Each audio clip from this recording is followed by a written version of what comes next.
Hi,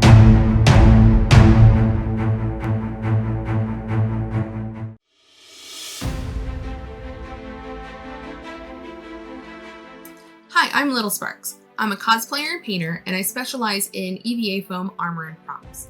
Today I'm going to show you how to create a faux wood look using the DecoArt X-treme Flex wood and leather technique kit.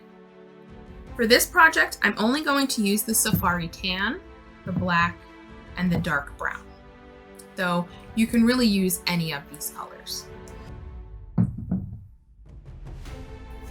In addition to my paint, I'll need paintbrushes.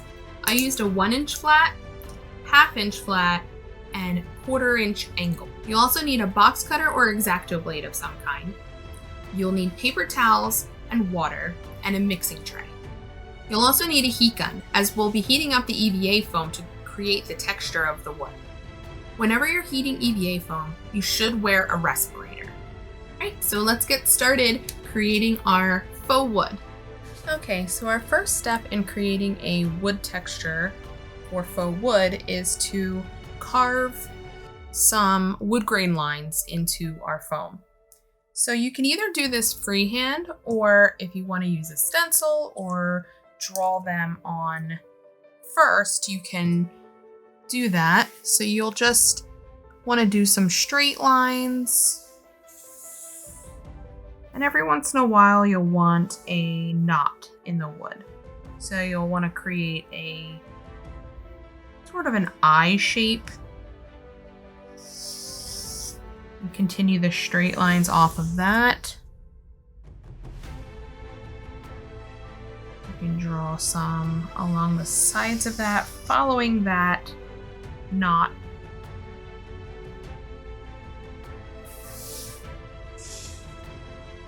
You don't have to be perfect, because nature isn't perfect. So whenever you're doing something organic, you can kind of freehand. You can just make it up as you go along. If you mess up a little bit, and that's fine too.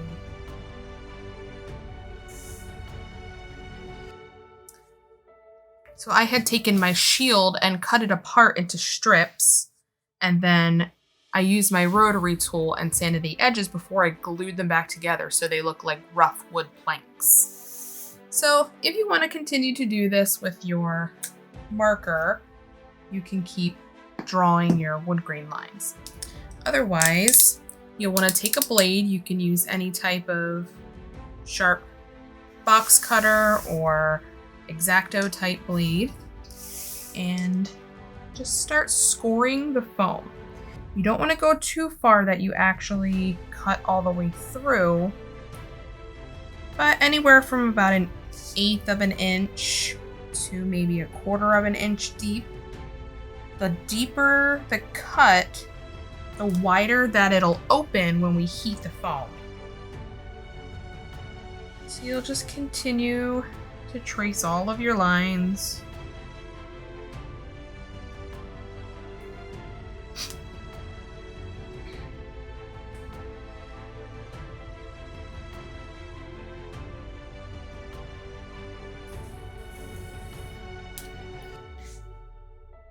So I like to do these main lines, these big, thicker grooves, and go a little bit deeper. And then I'll go back through and I'll do a lot of little, thin, light lines in between. And then that gives some differentiation. If you're doing something that's very cartoony, you can just do all the deeper, thicker lines. Like these. But if you want something a little bit more realistic, you might want to then go a little lighter, usually just not putting as much pressure, maybe moving a little faster. And then really you're just kind of scraping the surface with the tip of your knife.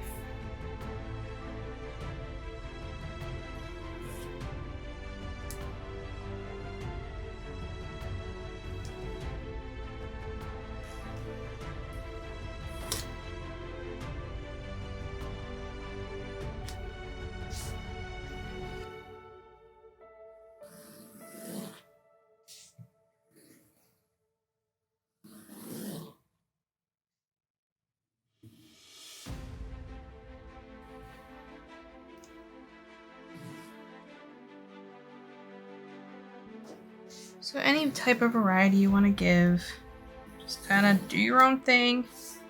Make it up as you go along. Do some press down harder in some places, lighter in others.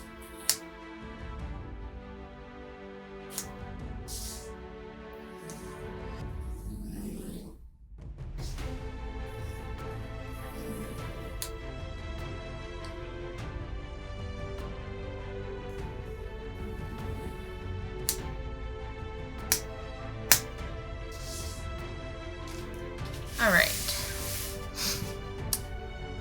So, let's see if we can catch the light a little bit here. It's very subtle right now. But once we heat it up with the heat gun, it will open all those cuts. And you can see a little better there. So you can see they're all sliced in there.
And you can look online for different references for different types of wood grain. Different types of trees have different types of grain.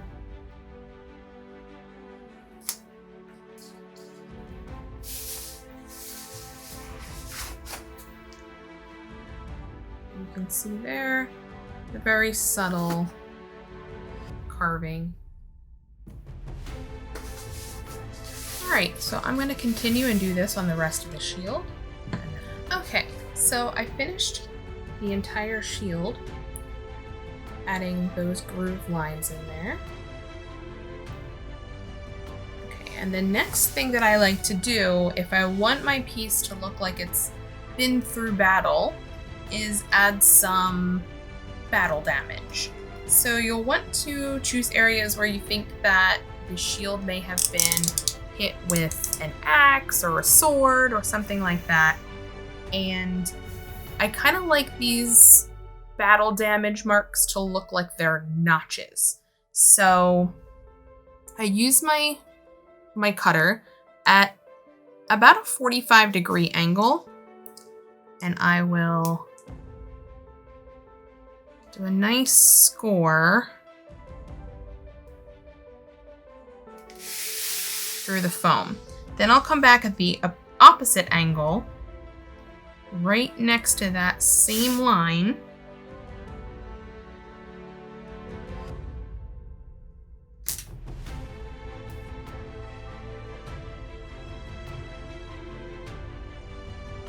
Follow that.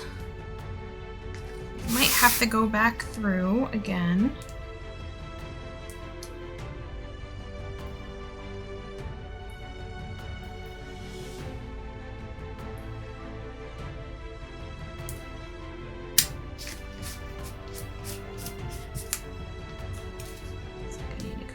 This way.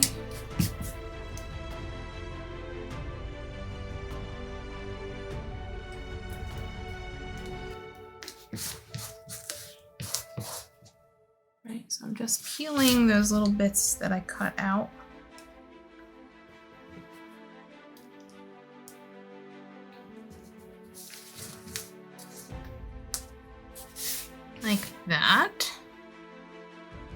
So that makes it look like it got whacked with an axe real hard and it left a big gouge in the wood. Like that. You can do a couple more here and there if you want. I think I'm just going to add one more down here. A little bit smaller.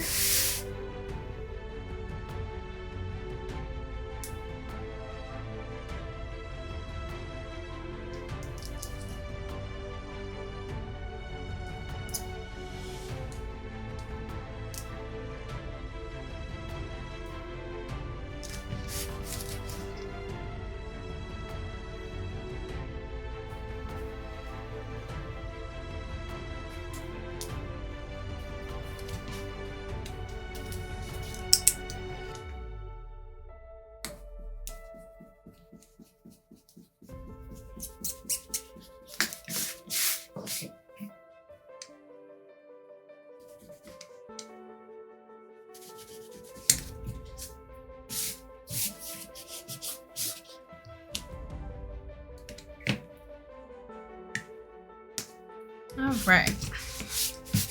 So now we got a couple battle damage scars there. Alright.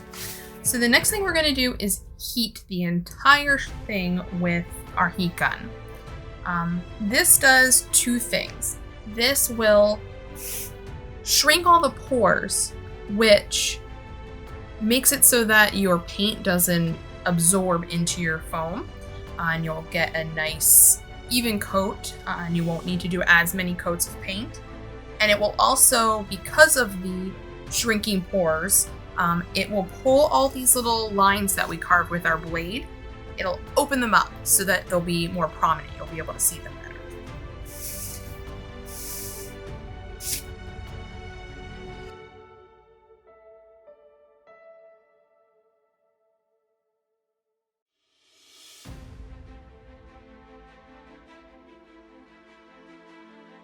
Okay, so as you can see those grooves much, much better now.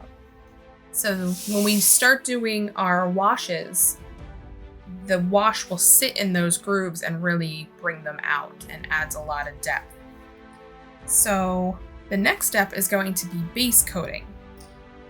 What I like to do is assemble everything and base coat everything all at once. So I'm gonna go and put on my trims and decorations onto this shield, and then I will be right back and we'll start painting. So as you can see, I've added all my detail pieces. I've made a dome in the center. I've added little googly eyes for rivets around the trim on the edge and around the center. So the next step is going to be using the X-treme Flex in black and base coating the entire thing black. So for this, I'm going to use a 1-inch flat brush. Just going to put some black in my tray.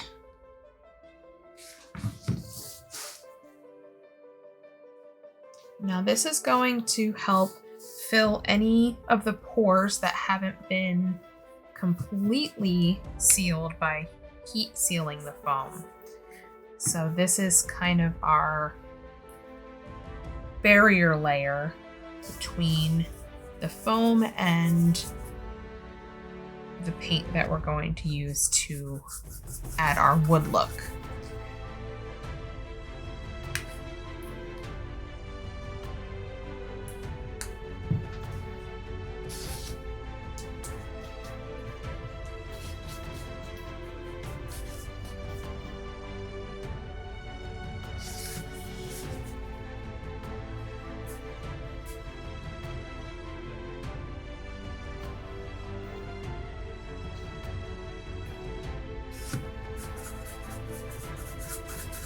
And you want to get a nice solid coverage on everything.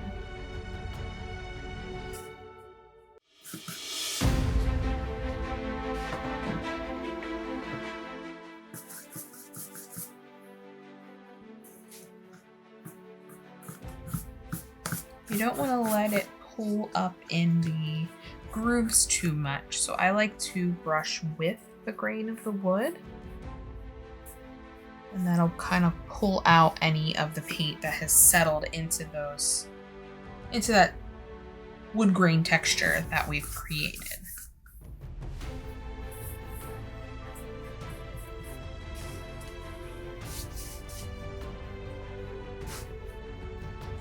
You don't want it to pull up around the little rivets and in your battle damage scars and things like that either, so I make sure that I go back and kind of swirl a brush around those areas so that it doesn't pull up around there.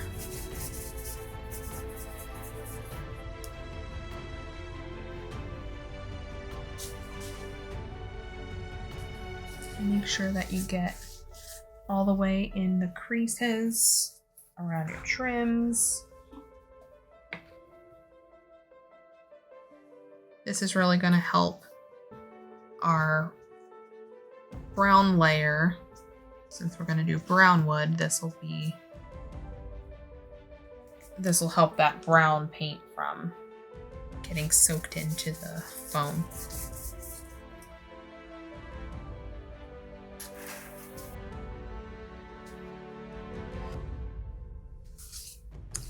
Okay.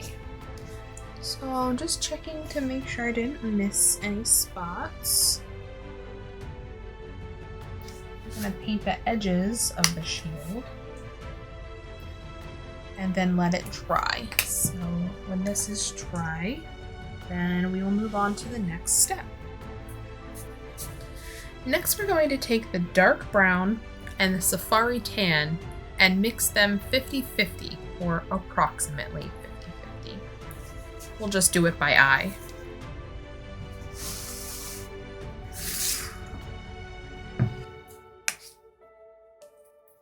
So we'll squeeze some dark brown and some safari tan.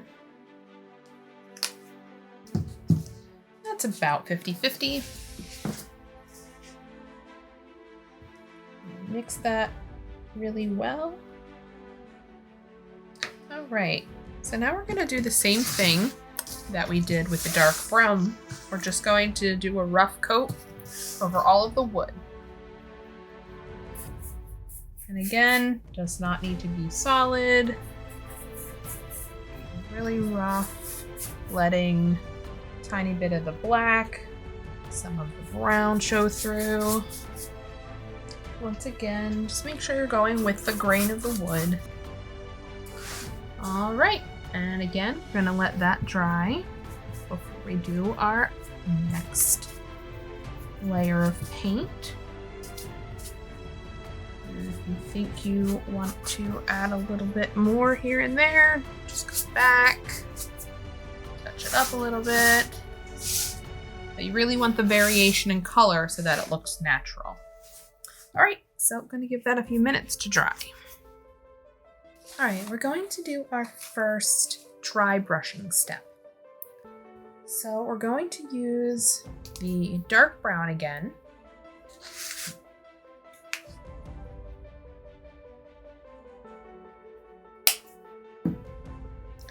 All right, so in order to dry brush, get a paper towel. Load your paintbrush up. I'm using a 1/2 inch flat. Load it up with the dark brown paint and then just wipe most of it off on the paper towel.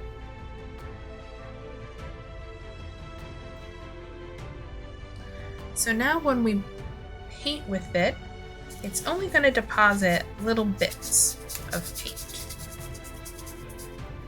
So just kind of rub your brush around anywhere you think that dirt would accumulate.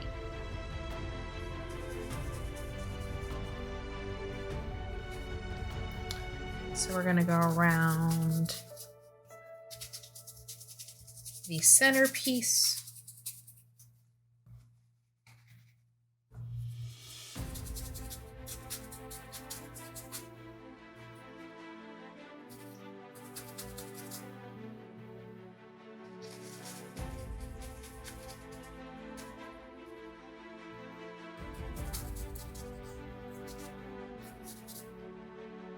And we're going to go around the outer trim.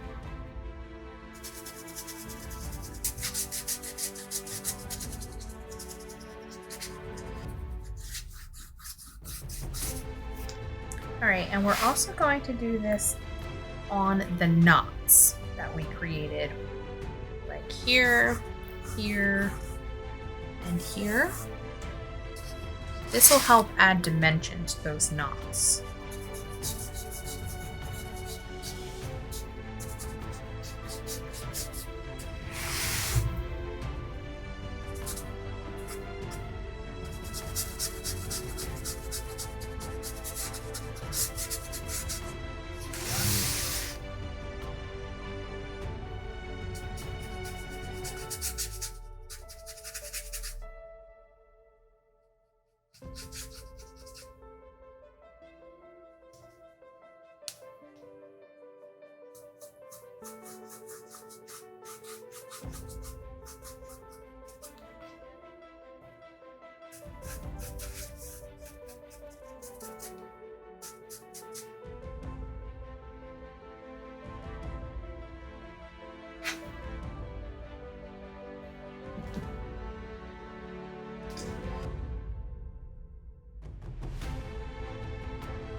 Anywhere you think needs a little bit of extra darkening, the dark brown, go back through, brush it in.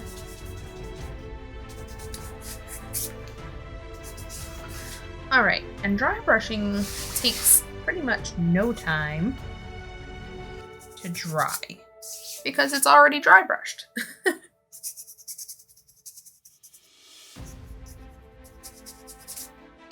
All right, now this next step can get a bit messy, so you might want to put on some disposable gloves.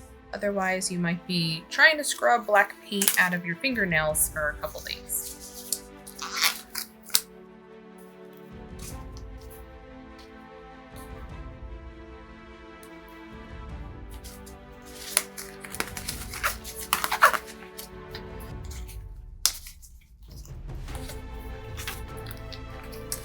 Okay, so we're going to need a cup of water and some paper towels. We're going to do a technique called a wash. I'm just going to tear a few paper towels.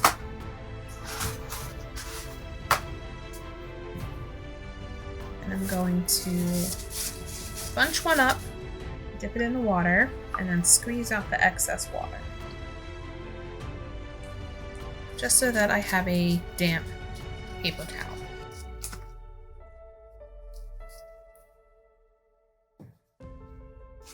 Then I'm going to fold a dry paper towel. Okay, now I'm going to take the black paint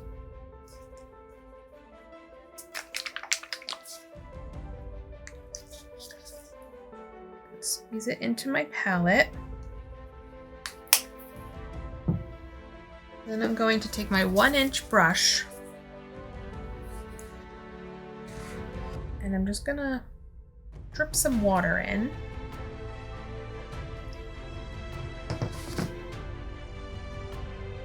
And then stir it up.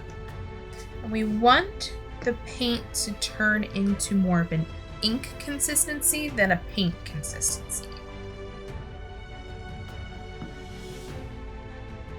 So you kind of want it to drip off of your paintbrush. And you lift it out of the...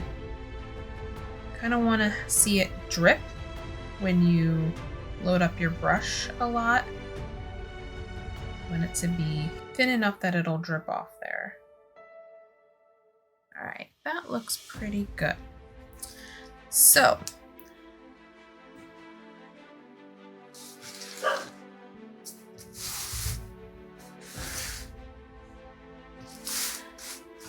okay, so now we're going to do this in small sections because if I paint everything, it's going to dry before I can wipe it off. So we'll work in about 5" by 5" sections at a time. So make sure you have your damp paper towel ready. So paint your black paint on and then immediately wipe it off.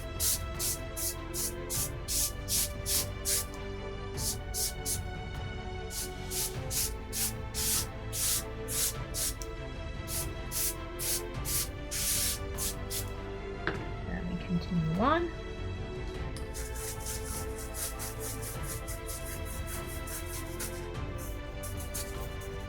Make sure that you get that black paint down into the grooves that we carved with our blade. Wipe it off.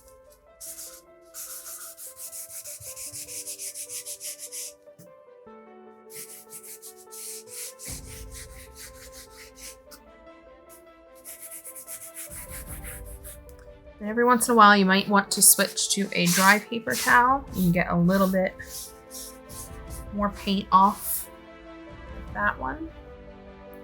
When your paper towel starts to get really, really caked in black paint, it's not going to wipe off the paint anymore. It'll just start spreading it around. So you'll have to get a clean, damp paper towel to continue on.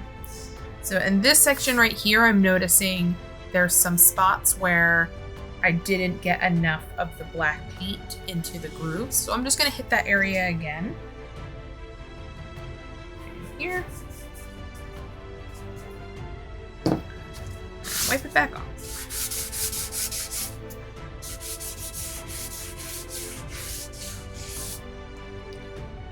Just like that.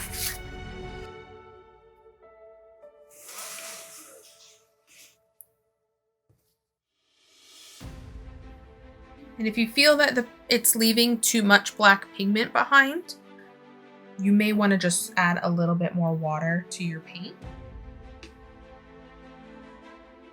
And that'll dilute it a little bit more.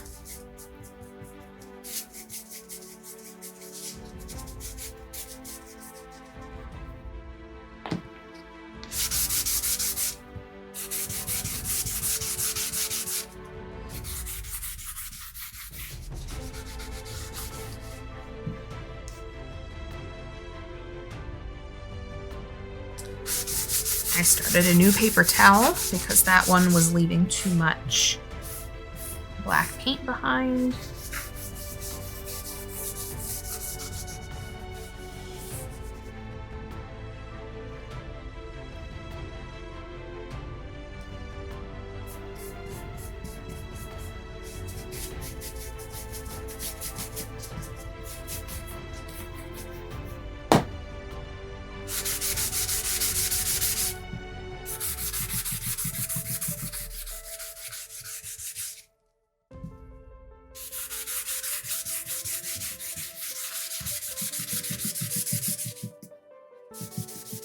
When I'm doing this, I always like to rub back towards the area that I just did. I find this helps blend it so that you don't notice that I did it in sections.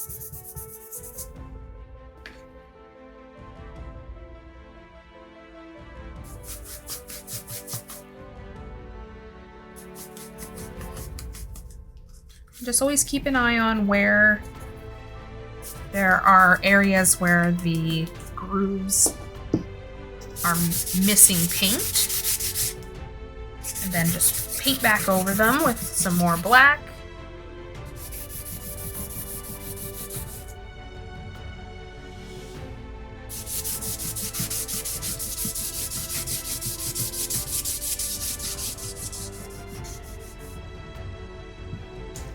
See, my paper towels get filled up with black paint pretty quickly, so you gotta keep moving. You can't be slow in this section. You have to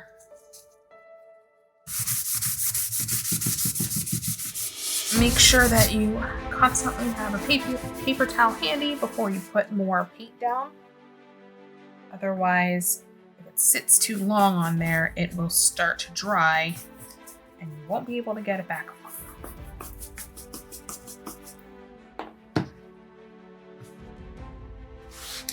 And you don't need to worry about wiping it out of around the trims and things, because that just adds to the weathering and the dimension and shading. So you want to leave a little bit of extra black there in those crevices.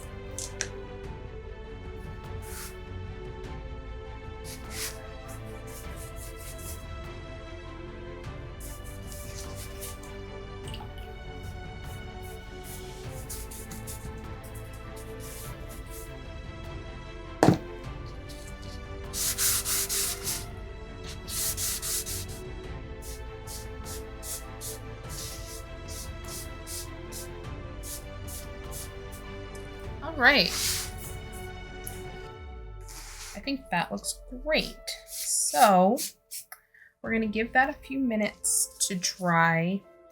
While that's drying, I'm just going to touch up some of the black trim here and get rid of where I painted over with the brown and stuff, and clean that up and get that ready to paint. So I'll be painting that with the metal armor kit. So I want to get that a nice solid black color. And once the wood's dry, we'll move on to the next step.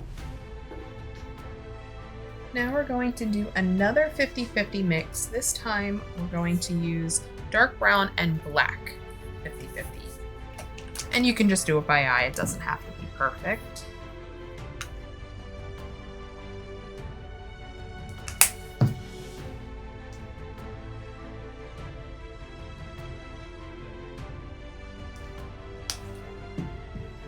And I'm going to be using the 1/2-inch flat brush. And have a paper towel ready, because this is going to be another dry brushing step.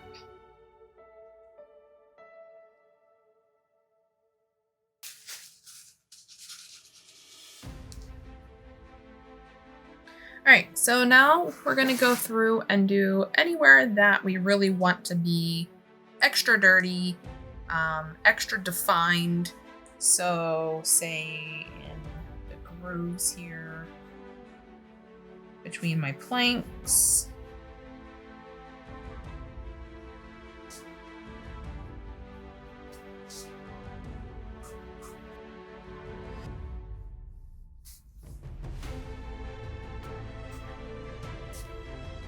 And then around the circle in the middle.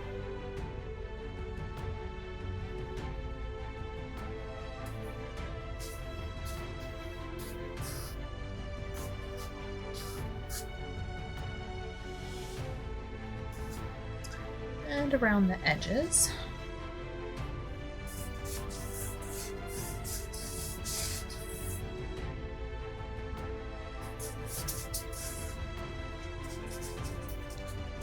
Kind of make sure that you feather it out a bit. You don't want a dark solid streak around. The dry brushing gives you a little bit more control as to how much paint is left behind. So just kind of feather it out, blend it out.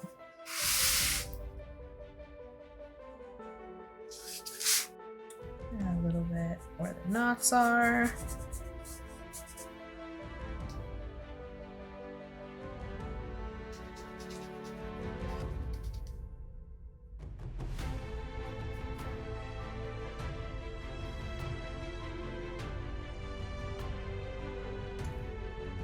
Some in our battle damage areas.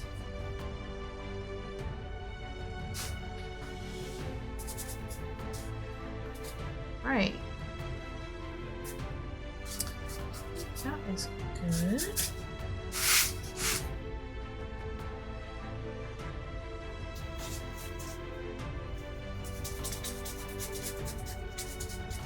And then you can take a 1/4-inch angled brush. This one. And in that same color, it's not really dry brushing, but just going in and making sure you really darken in around the trims.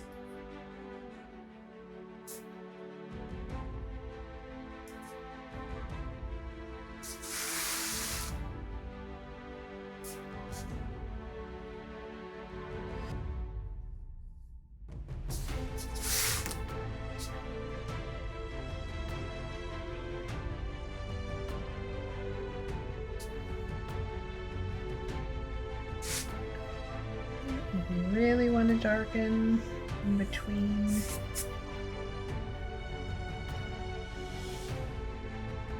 The planks and our battle damage scars.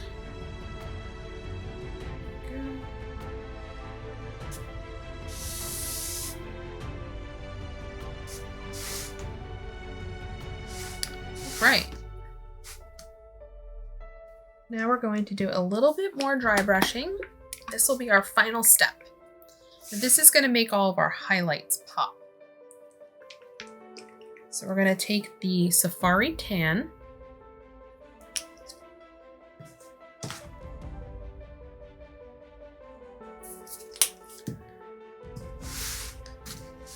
I'm going to do this with the 1-inch flat brush. You can use a smaller brush if you wish. Dip it in. And wipe it off. And make sure you really wipe it off for this step. You don't want the highlights to be super bright. So the way I find it easiest to do this is to kind of hold my brush flat and rub it back and forth. And if you feel that you can use a little bit more paint, then go ahead and add a little bit more.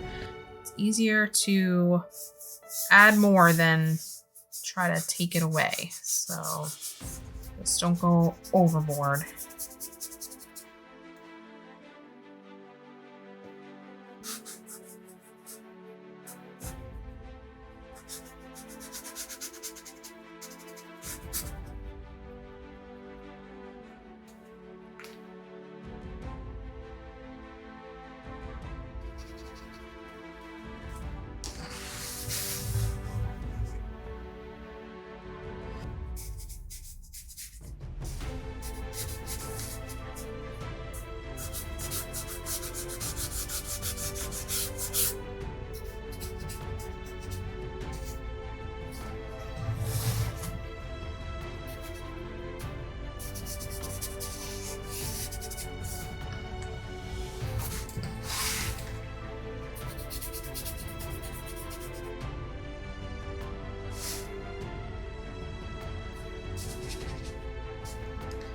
I'm going to highlight my battle scar as well.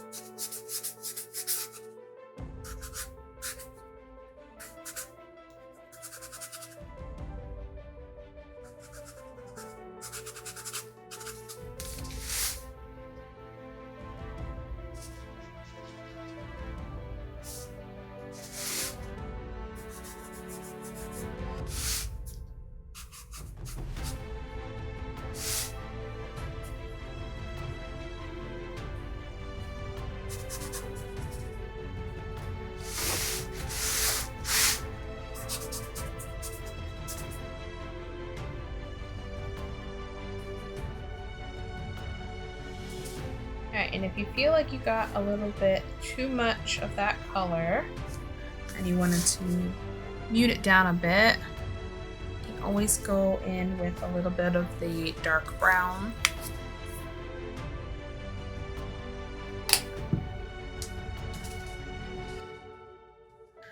Kind of just use that to dry brush it and tame it down a little bit.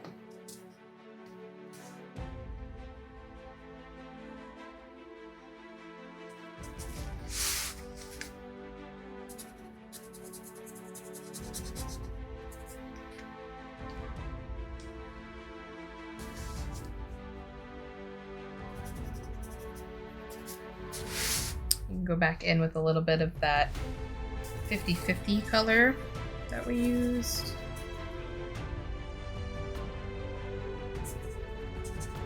The 50-50 black and dark brown.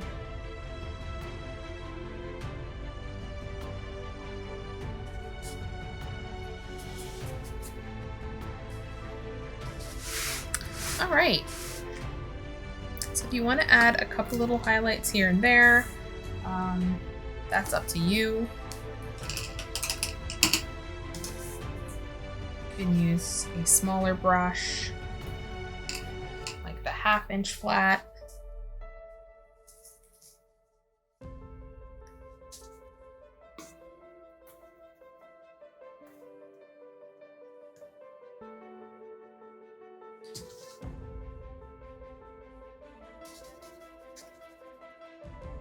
Just wanted to hit it here and there. Add a couple light spots. Any variety that you add can make it look a little bit more natural. But it's all up to you how far you want to go as far as highlighting.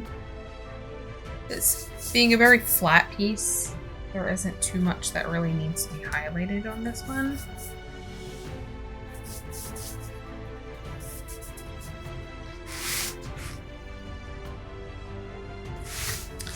But there you go. So we have a wood shield, a faux wood shield.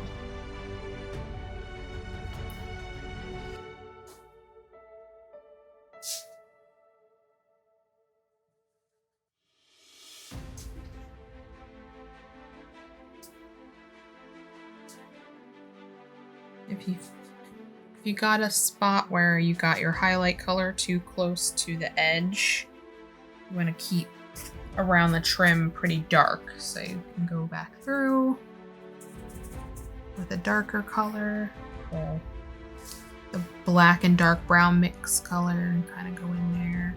If you got the highlight color into your grooves a little bit too much between your planks, you can use like the 1/4-inch brush.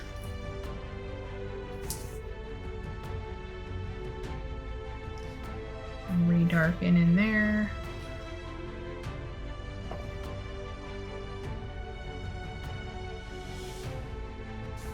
All right. I think it's done. So now we have the wood all painted, and then I'm just gonna go ahead and paint the trim and centerpiece silver, and that. So I hope that was helpful for you and that it was easy to follow along, and now you can make your own faux wood products. So I finished painting my shield. I went around and I painted the metal trim and the circle in the center. I used the X-treme Flex Metallic in pure silver from the Metal Armor kit, also from DecoArt. So then once that was all dry, I just used a wet paper towel that I dipped in a little tiny bit of black paint and just kind of rubbed it all over the shield, on the trims, on the metal, on the wood parts, and just kind of added some extra dirt here and there to make it look like it's been through a bit of a battle. So this technique can be used on any EVA foam project that you need to make look like wood. I've used it on my hip panels, I've used it on this stein here, so really anything that you need to turn into faux wood.